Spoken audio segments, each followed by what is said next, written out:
अस्सलाम वालेकुम। ये कुछ चीज़ें यानी कि अच्छी बातें मेरे सामने आई थी, तो मैंने सोचा कि चले ये आपसे मैं शेयर करूं, क्योंकि ये आपके लिए भी फ़ायदेमंद होंगी। तो इनको ज़रा गौर से सुने। पहली चीज़ है झूठ। झूठ जो है ना, ये कबीरा गुनाह है, इससे बचे।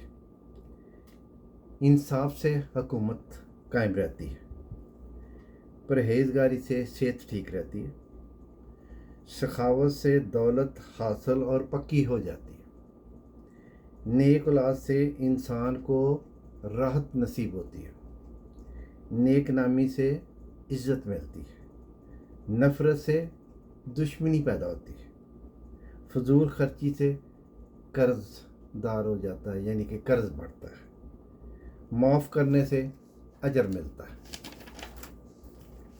अभी कुछ यानी कि कुरान पाक की सूरतों के बारे में।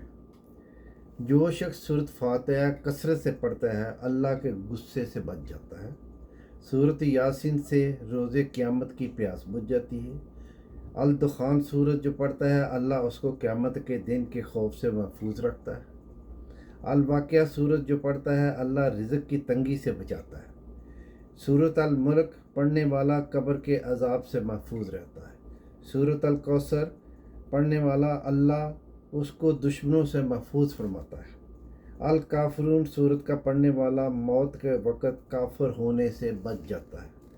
सूरत इखलास पढ़ने वाले को अल्लाह नफाक से बचा लेता है। अल फलक सूरत पढ़ने वाले को अल्लाह हासदीन के हसद से बचा लेता है। अन्नास सूरत पढ़ने वाले को अल्लाह शैतान के वसवसों से बचा लेता है। तो सूरत वाक़या के बारे में मैं एक छोटा सा वाक़या आपको सुनाता हूँ कि सूरत यानी कि अल्लाह के नबी सल्लल्लाहु अलैहि वसल्लम, उनके एक सहाबी बड़े यानी कि बीमार थे, करीबन मर्ग थे। तो दूसरे सहाबा गए उनकी यानी कि अयादत के लिए। तो उन्होंने सोचा कि यार इनकी यानी 4 जवान बेटियां, तो इनकी मदद की जाए। वो उनके लिए कुछ दिरम दिनार ले गए। तो जब वहाँ गए तो उन्होंने जब दिरम दिनार दिए तो उन्होंने पूछा ये क्या है। उन्होंने बोला कि भाई ये यानी क्या आपका भी वक्त करीब है, तो ये आपकी जवान बेटियां हैं, इनके काम आएंगे। तो उन्होंने बोला नहीं, आप ले जाओ, क्योंकि मेरे सामने अल्लाह के प्यारे हबीब सल्लल्लाहु अलैहि वसल्लम उन्होंने फरमाया था कि जिस घर में सूरत अल वाक़या पढ़ी जाती है या जो सूरत अल वाक़या पढ़ता है वो उसको अल्लाह यानी कि रिज़्क़ की तंगी नहीं देता, उसके लिए रिज़्क़ की फरमानी होती है। तो मेरी चारों बेटियां जो हैं हर रोज़ सूरत अल वाक़या पढ़ती हैं।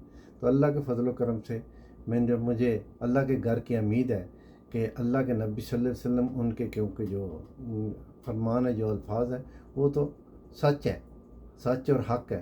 तो इसलिए मेरा अल्लाह मेरी बच्चों को यानी कि रिज़्क़ में तंगी नहीं देगा। तो आप इनको वापस ले जाएं। तो देखिए उन लोगों का तकवा यानी कि कितना बड़ा था। तो इसलिए आप भी कोशिश करें अपने घर में सूरत अल वाक़या हर रोज़ पढ़ा करें।